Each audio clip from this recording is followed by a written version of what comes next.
Welcome back to Must Play Reviews. The last two videos I did were on calibration for HDR and SDR games, but I wanted to take it a step further. I wanted to see if I could make something in ReShade that could make it even easier. Now, I started out with an automatic version, but I didn't like it. Just like adaptive exposure, it ended up fighting the final presentation more than it should, so I scrapped that and decided to use the Luma channel instead. But to make this work in HDR and SDR, you can't treat it strictly as an RGB value. You have to treat it as light, and that is what I did. Now just a heads up, I ain't no math guy. I am using AI to help figure out this math and code it for several reasons. 1, I suck at typing. 2, like I said, I suck at math. But I understand the logic and physics behind it. I actually went to school for a programming degree, which really doesn't make sense because I am bad at math and typing. So instead of just a normal RGB 255, the shader now sees that as 100 nits, or 314 lux. Every value below that is calculated correctly based on its own physical lux value. That allows it to scale up and down perfectly, whether you're using it in HDR as a tone mapper or SDR for image quality enhancement.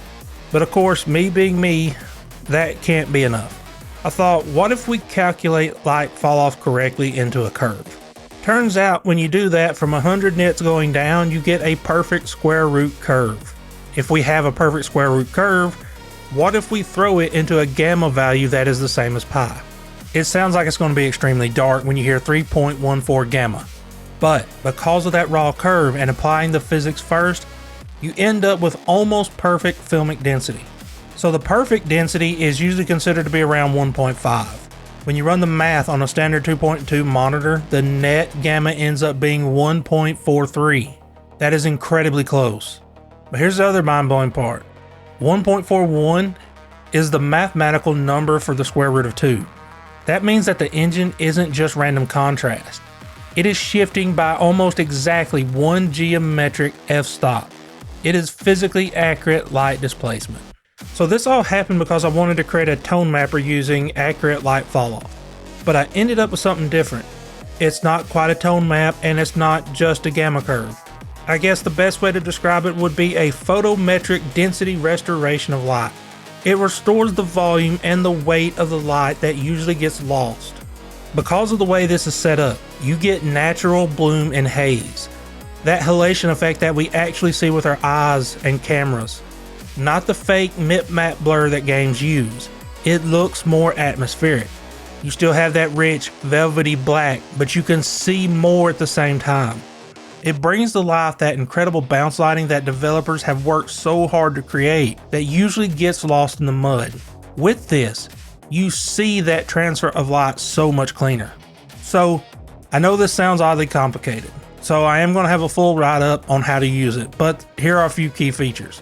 Gamma controls. I will give you control over the monitor gamma and the target gamma. If you are playing a game like Resident Evil 6 that is extremely dark, you can set the monitor gamma to 2.6 and the out point to 2.2. It brightens the image naturally without destroying the black details. I also include a debug mode called show clipping. I have safety mode set for OLED screens and some for LCD screens. They just help protect your screen and make sure that you don't go too far above the correct value. All you have to do is adjust the tone match strength until the red warning disappears. Simple. For color, I have a standard compression mode, but I prefer the ratio preserving mode. It keeps the image rich and vibrant. However, sometimes it can get too vibrant, so I added specific color space clamps. REC 709 for standard, DCI P3 for wide gamut, and REC 2020. Because we expanded the light range so much, the wide gamut mode actually looks better than it would on a normal display. As I said, this is fairly complex in some ways, so I am going to have a written source for it. I'm going to place my shaders in my Discord, and I'm probably going to put them on GitHub as well. If you decide to use them, post some screenshots in the Discord. I want to see what your games look like with the shader running. Thanks for watching. Would you kindly leave a like and subscribe, and I will talk to y'all later.